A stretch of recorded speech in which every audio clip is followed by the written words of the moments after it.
Here, I have the following options. Make a purchase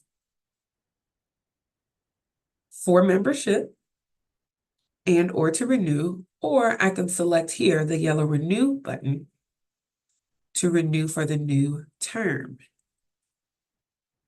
When selecting review and checkout, you'll then see the annual membership dues fee. If you intend to pay electronically, you will move forward through the checkout process.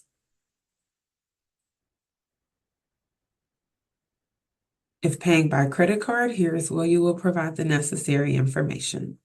Once the information has been submitted, you can also add an email account to be provided the payment receipt and move forward by submitting your order.